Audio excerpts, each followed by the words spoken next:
Hey, Lucky. Can the group mind be directed by an external force?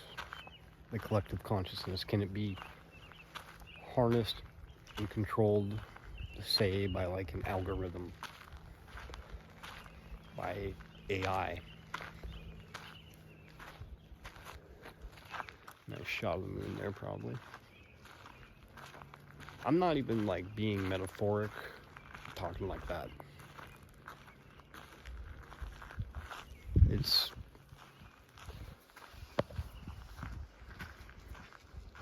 There has to be something guiding all the chaos right now. There has to be, this can't be random.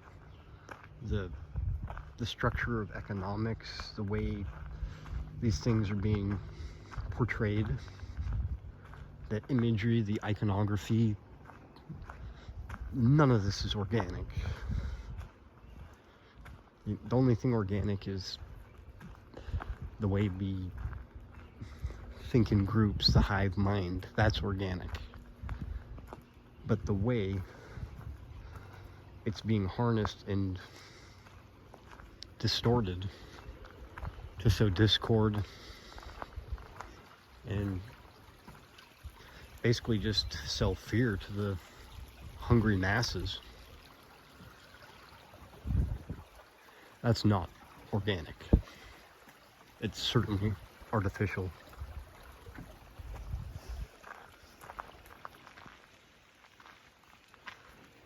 It boggles the mind how people can still, at this point, be silent.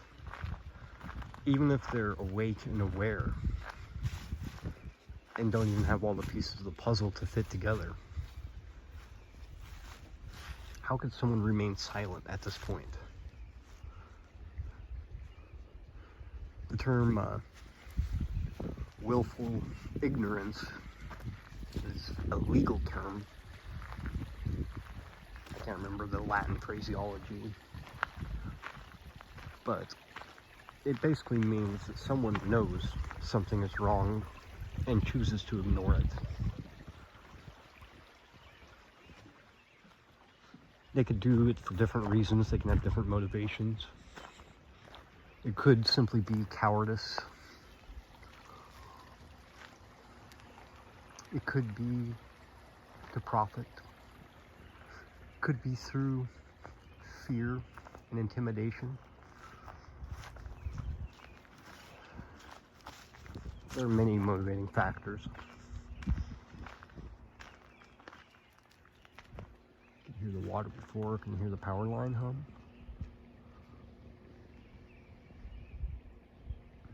It's got some juice.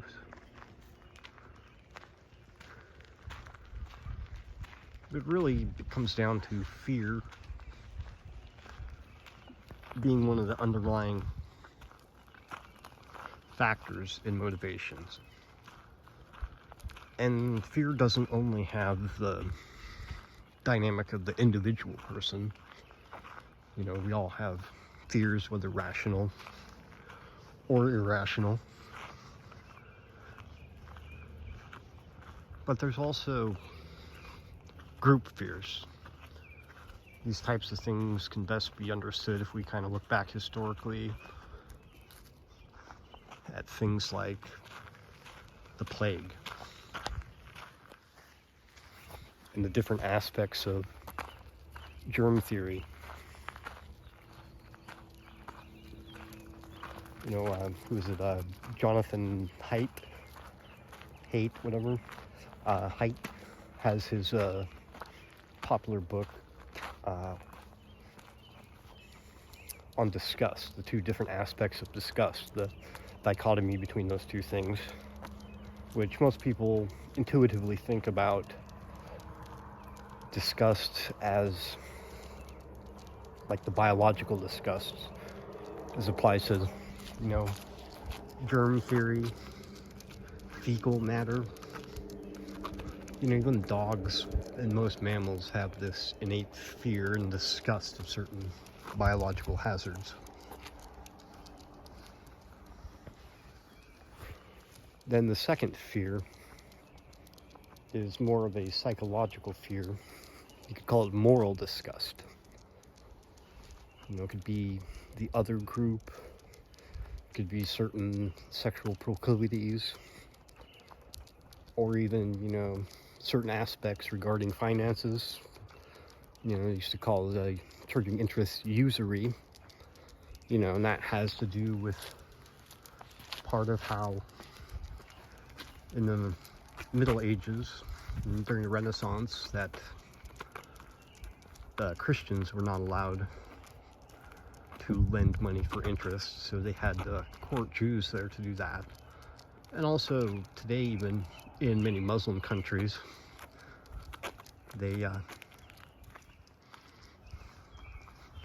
don't charge interest, so they'll have a type of fee, they'll do like a transaction fee rather than charging interest.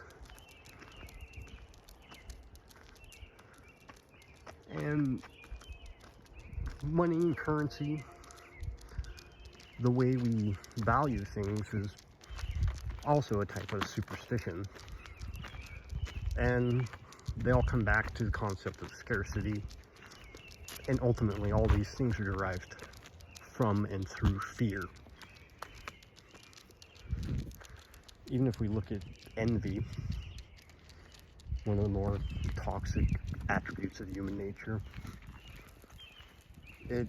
I think you could distill it down to its essence would be, come on, Lucky.